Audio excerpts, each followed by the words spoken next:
Welcome back, guys. If you have been following us, you'd have seen us go from Portsmouth, travel down through Spain, jump on a ferry, and we've ended up in Sardinia in our own little van. So we've hit the tiny Italian island of Sardinia, located in the middle of the Med. And look at that, what a feast for your eyes already. So we're going to be exploring some of the coast, we're going inland, all in the VW, what's brought us all the way to Sardinia. So let's hit them Sardinian roads. Road trip, road trip, road trip. So we're now on the road after a 13-hour crossing from Barcelona, and it was an expensive £600 return to Barcelona, but we're in Sardinia. And Sardinia is the second largest Italian island, other than, is it Sicily that's the largest? So we're looking forward to coming to explore this place. And we're up to 38 degrees. She's going to be a hot one. So after winding through the stunning northern coast of Sardinia, we've just ended up at this proper, beautiful, scenic Sardinian town or village, Porto Raphael, and we're just about to check it out. And there's been a few rich and famous here as well. Cindy Crawford's been up here, Claudia Schiffer's been up here. It's only right we could check this place out, innit?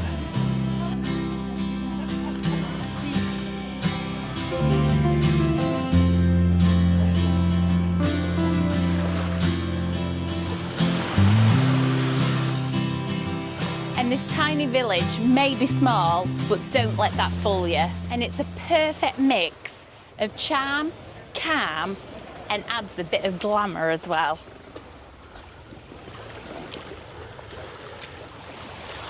So guys, this is another beach with crystal clear waters. I mean, look at this. It's proper crystal clear. Every single beach we've been to around Sardinia has been completely crystal clear. This place you can see there, it's got all your whitewashed buildings. Almost looks a bit Greek in style, but very, very posh looking. Far too posh for us. Look at it, just looking out, there's your views when you're looking out on the beach. It's amazing, and that's what you're looking out onto. So we've just been admiring the yachts in the background, but we know we can't afford one of them. I'm just hoping this restaurant we go to now we can actually afford that, because it looks a very expensive place. Either this is going to be one expensive meal, or we're going to be washing the pots. So I am just admiring some of the beautiful jewellery, but none of them have got price tags on, so I'm guessing that can only mean one thing. They're out of our price range. So we did just see the prices of some of the restaurants at the bottom, and they were pretty hefty. So we're coming on up to the top restaurant, see if it's any cheaper. But that's one thing that we have found in Sardinia, is that everything is quite expensive, even at the grocery stores as well. I suppose it's sort of like going to be expected though, isn't it? Yeah. So everything's exported into the country, and they're going to have lots of busy periods, which obviously we've hit at the minute. But it's a small price to pay in such a beautiful area.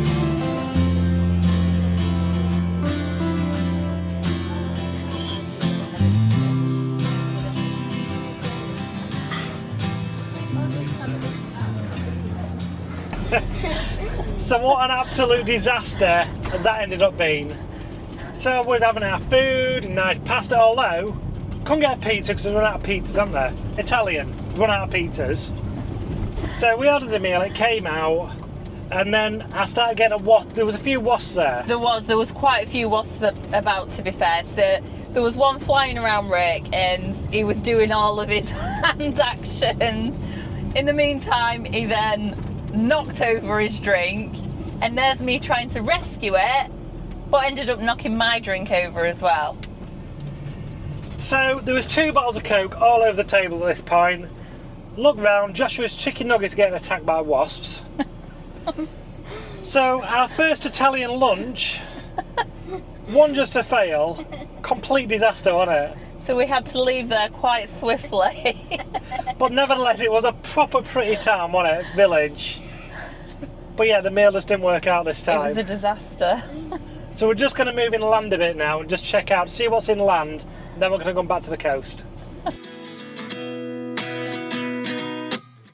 At 29 and I find myself wondering, what did happen to the last 10? I ran away with my life, fast forward, never turn back again.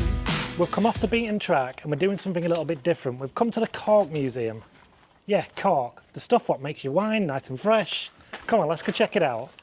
Tini, who are the people that carry out this very delicate operation, do it exclusively with an axe. Sardinia is one of the world's biggest producers of cork in the world, and we're here to see the whole process. So the first process would be to strip the bark from the oak trees and then to boil it at 100 degrees to soften it up to start the cork process. So once all the bark's softened up, it ends up feeling quite soft anyway. Next stage then is to get your bark, you put it in these machines and they'll cut them to the right size for you before you start pressing it into corks. So then once you've got your piece of wood, you can bring it straight over here, put it into the machine, which these are 100 years old, all mechanically done as well. Press your button and then it'll start popping out your corks. Your piece of wood will end up like that and you'll end up with a box full of corks at the bottom, what you've been working away on, ready to slot into your bottle of bubbly. Or wine, or whiskey, or brandy. But it's not just wines and things like that. You've got the medicine bottles as well, don't you, with different sizes. And they're all there, so it's not just like one cork, and even square ones. I don't know what they're made for. And it's not just corks that they produce, they also produce, look at these, the cork shoes. So that is the start of the process, exactly the same way for cork shoes as well. So next time you pop open a bottle, you might think of this place. So we've just jumped out of the van again because we've just followed a brown sign up to this area, similar to what you get to in the UK, and it's just brought us to this monument, believed to be some kind of an old ancient tomb in Sardinia, built before even the Romans arrived here. But how on earth did they get all that up there? It weighs an absolute ton, doesn't it? But that was it, just a quick stop, and we're off again now. And in true Rick style, he's forgotten to tell you the most important thing, and that's where we're actually at.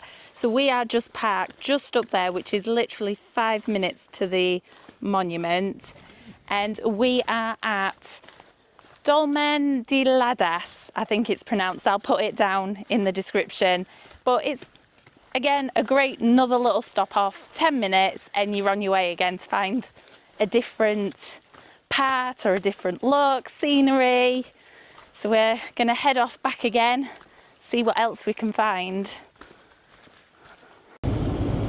So there was 3 or 4 of them monument stone structures, and you can do a bit of a trail round there, but we've just opted to go see the one. That was enough as well, just seeing one pile of rocks, it's fine, isn't it? We don't need to see jump more. back in the van because it is absolutely scorching today. So we've made quite a few little stops and then back in the aircon van, so. It's 39 degrees, guys. We're making a beeline straight for the beach now, so we can jump in the sea and cool down a bit. And on this beach, there's wild boars. There's pigs on the beach. I'm dead excited for this one. But no, actually, I'm rather disappointed. I am disappointed. Why? Because I still haven't had my invitation yet to go have a cuppa with Gino de Campo. There is still time, but I haven't had one yet.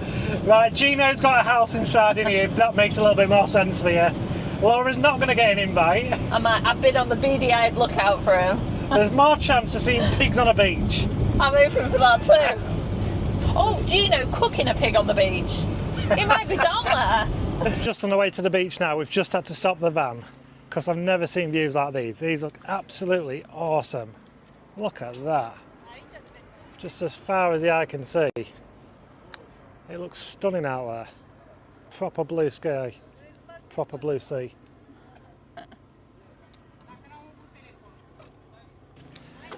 But I love the fact, even the local butty van's cashing in on this view, because he's right there, just taking everyone's money, getting a burger as you're going by. Love it. Wanted just saying a minute ago how the butty wagon was cashing in on the tourists, and then he goes and stands and getting some chips. Why not? Embarrassingly English, isn't it? You got your own in then? Yeah, look at them! Some Italian chips. Take it home, woman. Oh no, I do.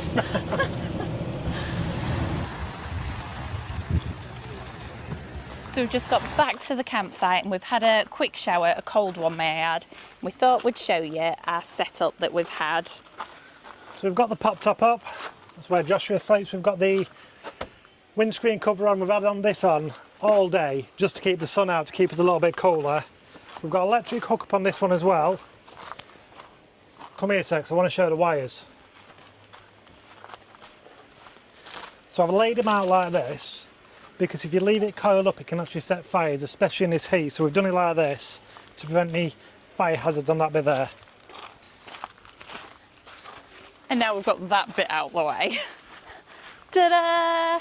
Now Rick was super impressed with this, that he built himself his very own washing line. And don't I know about it, because every time we put the towels on, my washing line works, doesn't it? It's a good washing line. That was a present for you. And again, this has been an absolute dream, this awning. So we've detached the actual covers, so we've just got the fly netting either side, which blows a nice breeze through because it has been super warm. So this is our setup inside. So we've just put our table and chairs out where we've had a beer in the evening, play a bit of Uno, that sort of jazz. But as I said again, these fly nets have been absolutely perfect. And we've left them off completely this entire trip. Then we're coming through to the canopy, which joins onto the van, and our own little bathroom toilet area, complete with our own toilet roll and mirror. And then obviously we've got the van, which all joins together, and it has been such an ease on the whole living space. It's been brilliant. So that's your rock and roll bed there, what just pulls out into our double bed. We've had the little fan going the full time because it's been absolutely boiling. Cold beer back in the fridge. We've got the new leisure battery fitted, and then we've just got Joshua's bit up here in the pop top, which I think you're just chilling out, aren't you, Joshua? Yeah. Keeping cool. And then just back outside, we'll just show you around the campsite.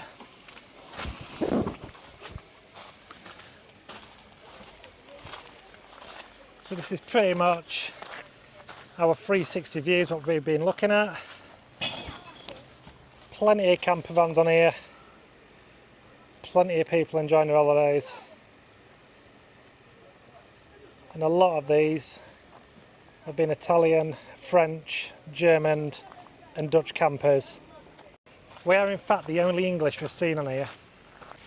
So more importantly as well, the campsite does have 2 pools. However, you do have to wear swimming hats. Yeah, shower caps for some strange reason. Yeah, so you're not allowed in the pools without them. And it is just a very short walk to the beach as well. So the campsite's in the northeast of Sardinia, right on the coast as well. As I say, we're just walking down to the beach now. The facilities, I'd say they've been basic and they've been everything we needed, haven't they? So plenty of pot washing stations and your shower cubicles and things as well. However, they do get very busy.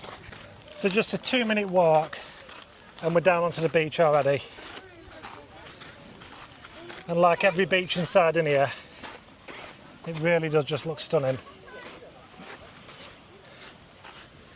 We've got a few sunbeds in the distance. The sand's quite a coarse kind of sand with pebbles in it. But that's what you come to Sardinia for. Look at them views. So again, on this beach, it's got 2 sets of sunbeds, but it was a staggering €40 for 2 sunbeds and an umbrella, which... We didn't like that. No, so we did that once and then opted just for the towel on the sand sort of. And a beautiful sunset in the background there. And this has pretty much been our base for the last week. We haven't explored that much yet. We've got a bit more exploring to Sardinia to do, haven't we? We have, but we have gone to find other beaches as well because they are picture perfect. They really are. So we have gone out and to find other beaches and things. So on arrival as well, you do get taken round the site on a little golf buggy, and they give you about 3 or 4 options of where you want to be based. So that's a nice little touch as well, being able to choose where you want to park up. So now I've shown you around the campsite and our little setup. We're off back to enjoy a beer in it as well now. And a pizza from Italia. Mamma mia! Got some Italian. All week. We've got some mad Italians looking at us now. Stupid English doing. That's us. So the wild balls didn't quite work out for us, but we're not going to let that stop us having our fun. Because we've got Italian pizza. Bon appetit.